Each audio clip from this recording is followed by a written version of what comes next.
Equinox. La radio De Barcelone. Président Puigdemont, bonjour. Bonjour. Bienvenue sur Equinox Radio. Donc vous êtes à Bruxelles, évidemment. Nous, on est à Barcelone, donc on fait un duplex téléphonique. 41 sénateurs français signent un manifeste appelant l'Espagne au respect des libertés et droits fondamentaux en Catalogne. Est-ce que c'est la première grande victoire internationale de l'indépendantisme ? La France, oui. En fait, c'est la première fois qu'il y a un tel nombre de personnalités d'élus de la République française qui s'expriment de cette façon très claire concernant aux droits fondamentaux. Mais dans ces derniers ans et demi, on a recueilli aussi beaucoup de soutien ou beaucoup de résultats de cette stratégie de l'internationalisation, de l'élargissement de ces connaissances, de la connaissance de ce qui se passe maintenant entre la Catalogne et l'Espagne. Vous êtes candidat aux européennes. Une polémique a eu lieu ici pour savoir si vous pourrez avoir votre siège au Parlement. Est-ce que vous devrez venir ou non à Madrid pour récupérer votre siège ? Pour faire plus simple, pourquoi vous ne vous êtes pas présenté sur une liste en Belgique ? Légalement, vous pouviez le faire et vous auriez eu la certitude de pouvoir siéger ? La loi européenne a été modifiée, aura modifié des lois nationales permettant que des personnes comme moi-même puissent être candidats dans différents pays. Mais j'ai choisi bien sûr la Catalogne parce que s'il y a un sens que je puisse être élu membre du Parlement européen, c'est de porter la voix catalane là. Je ne vais pas me mélanger dans la politique de notre pays.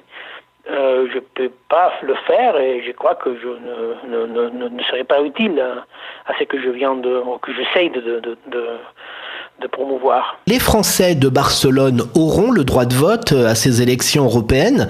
Pourquoi ils devraient voter pour vous, Carles Puigdemont ?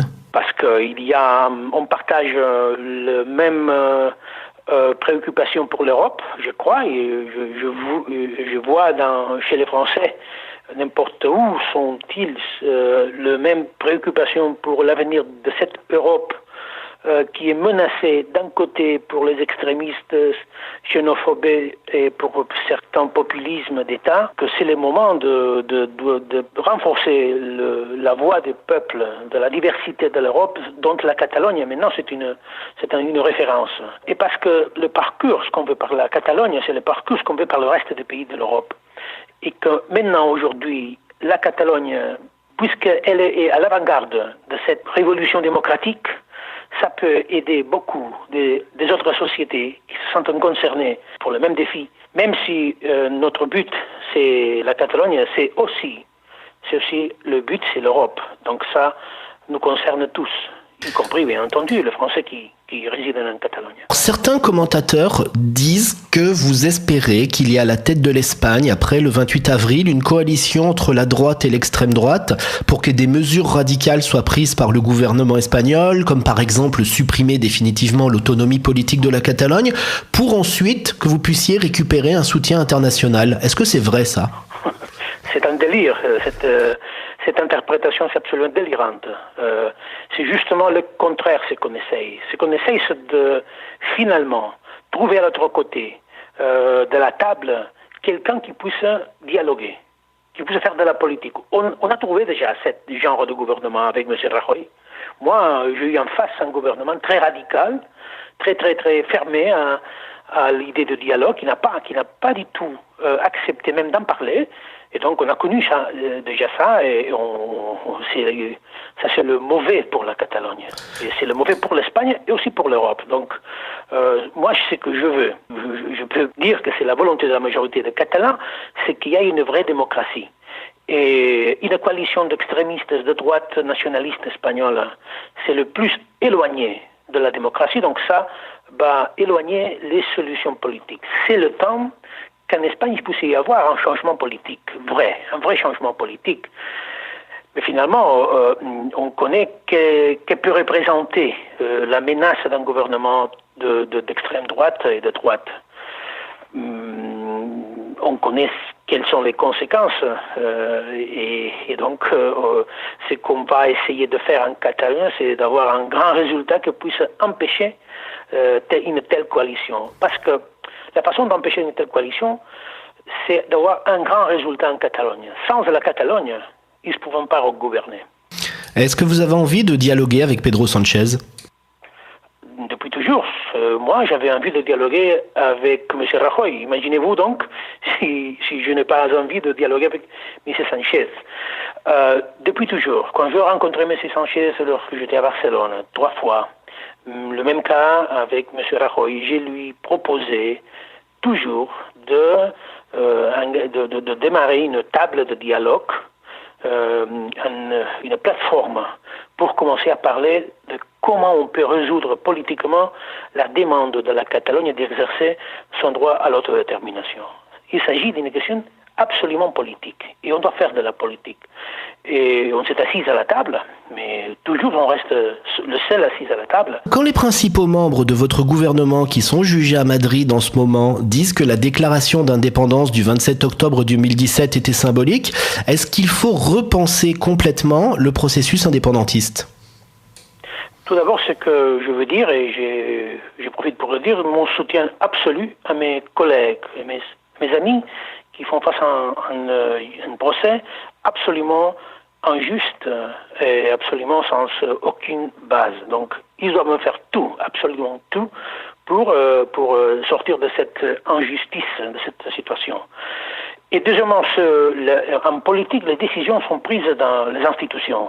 Nous avons pris une décision au Parlement catalan, et le Parlement catalan a ratifié ces décisions, mais toujours doit être le Parlement et le peuple catalan qui doivent choisir qu'est-ce que convient à la Catalogne. C'est ça, même une décision de continuer à former part de l'Espagne serait une décision souveraine, parce qu'elle aurait été prise par la population catalane en liberté, et si la majorité décide de continuer à l'Espagne avec ce statu quo, on devrait respecter ça. Mais c'est quoi la feuille de route alors aujourd'hui ? Parce qu'il y a une partie du gouvernement en exil, il y a une autre partie en prison. Qu'est-ce que vous voulez faire pour arriver à l'indépendance de la Catalogne ? C'est vrai que la feuille de route maintenant est marquée par la répression. C'est un élément qui n'était pas présent il y a 2 années, et c'était alors une menace. Maintenant, c'est une réalité dure, une réalité injuste. Donc, on doit compter sur cette réalité. La priorité de nos jours, maintenant, c'est d'empêcher que cette répression puisse progresser et de dénoncer cette attitude absolument intolérante de la partie de l'État qui a porté des gens en prison, des gens en exil, des gens qui sont poursuivis par le procureur général pour faire de la politique. On n'est pas face à une réalité criminelle, on est face à une réalité politique. Ça, c'est la priorité. Et de cette priorité, on doit après prendre des décisions, bien sûr, à partir d'une autre réalité qu'on ne connaît pas pour l'instant, que c'est la réalité des élections. Qu'est-ce qui va passer aux élections législatives du prochain 28 avril ? Qu'est-ce qui va passer aux élections locales et européennes ? Et ça va nous donner des éléments que, pour l'instant, ils ne sont pas présents, ou qu'on ne connaît pas, pour continuer à faire de la politique. Vous parlez des élections, mais vous avez pris un risque, justement, aux européennes de vous présenter face à Oriol Junqueras, qui lui aussi sera présent sur sa liste. S'il y en a un des deux qui n'est pas élu, comment ça va se passer ? Les voix des Catalans vont continuer à dire le même qu'ils viennent de dire dans toutes les élections précédentes. Donc, c'est pas envisageable que ni M. Junqueras ni moi-même puissent être exclus. Mais, si ça donne le cas, en fait, ce qui va compter, ce seront les voix que recevront les candidatures pour l'indépendance, pour voir si on continue avec cette mobilisation, cette forteresse, cette vigueur de notre option ou non. Mais je suis absolument convaincu que les élections européennes sont un grand scénario, une grande opportunité pour exprimer un soutien encore plus élargi à l'option de l'indépendance. Vous soutenez au municipal Elsa Artadi, qui était jusque-là la porte-parole du gouvernement. Est-ce qu'elle a ses chances de gagner face à Ernest Maragall, le candidat de la gauche indépendantiste ? Absolument. Moi, quand je vois le reste des candidats, la seule nouveauté, la seule candidate qui exprime l'avenir et pas le passé, qui s'exprime avec un nouveau langage, avec une nouvelle idée de leadership, c'est Elsa Artadi. Lorsque je m'imagine la mairie de Barcelone Je la vois plus sur l'avenir que sur le passé. Et c'est le moment de dire au monde que Barcelone est en retour, que finalement Barcelone a fermé une période de décadence pour une mauvaise gestion et est entré à nouveau à la modernité et à l'avant-garde que représente tout à fait par sa formation, par son leadership, la candidature qui est lidérée depuis la prison par Quim Forn, mais que compte avec des gens comme le même El Sartadi ou Ferran Mascarell ou Neus Munté, qui connaissent parfaitement Barcelone, qui l'aiment beaucoup et qui sont absolument capables. Quand vous insistez sur le fait que El Sartadi soit le futur, soit l'avenir, est-ce que vous pensez que le candidat Maragall, lui, viendrait un peu du passé, de par son âge? Il y a bien évidemment une nouvelle génération qui demande de lidérer cette nouvelle étape de la Catalogne. Et je crois que c'est son tour. C'est le tour de nouveaux leadership, de nouveaux langages, de nouvelles priorités. Il y a des générations de gens comme El Sartadi, comme Laura Borràs, comme Míriam Nogueras, Marta Madrenas de Girona, qui représentent exactement ça. Il y a des gens qui nous demandent unité, transversalité, échapper du sectarisme classique de parti et surtout regarder l'avenir. Donc pour moi, bien entendu, tous les candidats sont légitimes, mais à mon avis, Elsa et l'équipe qui est derrière elle représente ce que je viens de dire. On va parler de votre livre que vous avez sorti, La crise catalane, une opportunité pour l'Europe. Il y a deux éléments qui ont attiré mon attention. Économiquement, vous dites qu'il faut laisser sa chance à la Catalogne indépendante. Une fois qu'il y aura un État catalan, vous prévoyez que les entreprises, les banques viendront chercher le marché catalan et qu'il n'y aura pas de problème. Alors pourquoi l'indépendantisme a-t-il autant de mal à convaincre les milieux de l'entreprise? Bon, c'est pas tout à fait exact, parce que oui, il y a eu quelques 2000, 3000 firmes qui ont changé sa siège social, mais ils n'ont pas déplacé aucun poste de travail. Mais par contre, le nombre d'entreprises qui sont présentes en Catalogne à la fin 2017, et ça a continué à 2018, a continué à être encore plus haute. Donc, les bilans, c'est absolument positif. Si on voit les chiffres officiels des exports, ils ont continué à croître, et même il y a eu des investissements étrangers qui ont continué à arriver en Catalogne. Je me souviens parfaitement d'une rencontre que j'ai eue avec des entrepreneurs, des dirigeants de multinationales à Madrid, par un petit déjeuner discrète. On a discuté sur ces scénarios, et la conclusion c'était la suivante. Les entreprises, surtout les grandes entreprises, elles essayent de faire du business là où ça a été possible. Ils n'étaient pas tout à fait préoccupés par l'idée d'indépendance, mais surtout par quelle sorte de pays on veut construire. Parce qu'il y a de compagnies qui s'installent dans des pays avec une grande instabilité, qui n'est pas tout à fait le cas de la Catalogne ni de l'Espagne. Dans un monde globalisé, une puissance économique comme la Catalogne, dans une situation stratégique avec un tissu de petites et moyennes entreprises et surtout avec un bon réseau d'universités qui forment de main-d'œuvre et de capacités, c'est pas concevable que ça puisse avoir des effets négatifs. Tout au contraire, avoir un État qui aide au développement d'une partie d'un pays, moi, je suis convaincu que ça aurait des effets multiplicateurs sur l'économie catalane. Dans votre livre, vous dites aussi que les frontières ne doivent plus se déterminer en fonction des actions militaires des États, mais que les habitants d'un territoire géographique peuvent désormais choisir eux-mêmes leurs frontières. C'est une vision philosophique, mais qui trouve rarement une traduction dans la politique actuelle. Oui, vous avez raison, parce que les États, la majorité d'entre eux sont conséquences des actes de violence ou des actes qui ne sont pas démocratiques à l'origine. Ça, c'est la réalité. Mais c'est aussi la réalité dire qu'on va vers un monde qui veut faire de la paix la normalité, qui veut faire de décisions basées sur la volonté des citoyens libres la façon de résoudre les conflits. Et donc, que la décision de changer frontières, de créer de nouveaux États, de transformer les États doit être, on doit avoir l'espoir de ça, doit être faite par des moyens exclusivement non violents et basés sur la volonté des gens. Ça, c'est l'idéal. Mais ça, c'est l'avenir. C'est pas concevable qu'on se batte pour améliorer les conditions de tout le monde, du point de vue environnemental, du point de vue de la santé, du point de vue de l'économie, et qu'on soit incapable de gérer la décision territoriale par la voie de moyens pacifiques et non violents.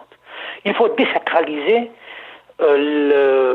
l'idée de l'unité des nations.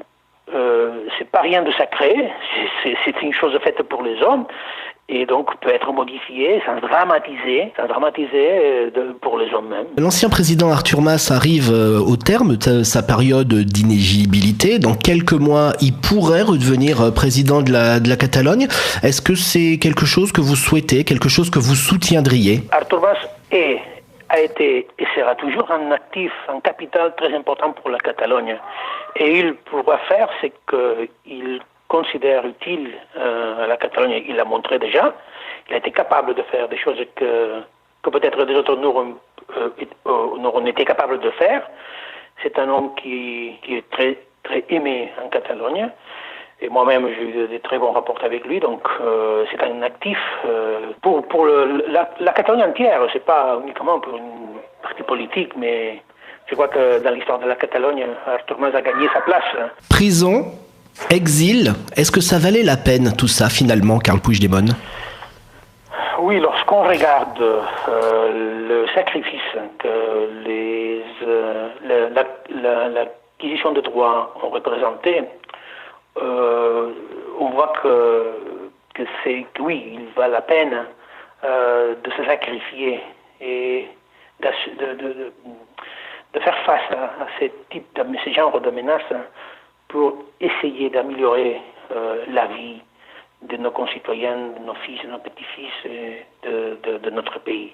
Oui, c'est en fait, c'est un peu triste qu'encore à l'Europe du XXIe siècle, l'Europe de la paix, de la démocratie, on doit, pour défendre des droits fondamentaux, on doit se risquer de telle façon, de telle manière. Mais on a fait ce qu'on a promis de faire et on a agi dans le cadre d'un engagement absolument indiscutable de la non-violence, de la paix, de la démocratie, et de tout faire pour surtout ne pas changer notre méthode, notre but d'exercer notre droit à l'autodétermination. C'est la première fois qu'un pays essaye d'être indépendant, peut-être sans faire la guerre de l'indépendance. Mais ça, oui, ça mérite la peine d'essayer de faire. Carl Puigdemont, une dernière question. Qu'est-ce qui vous manque le plus depuis que vous avez quitté la Catalogne? C'est plein de choses, mais surtout, vous pouvez imaginer la famille, ma ville, mes amis, ces trucs quotidiens que lorsqu'on est là, on remarque pas, mais que lorsque on ne les a pas, on ne peut pas les avoir, oui, on les manque beaucoup. Mais ce sont des choses personnelles, intimes. Carl Puigdemont, merci d'avoir été en interview sur Equinox aujourd'hui. Merci à vous. Equinox Radio.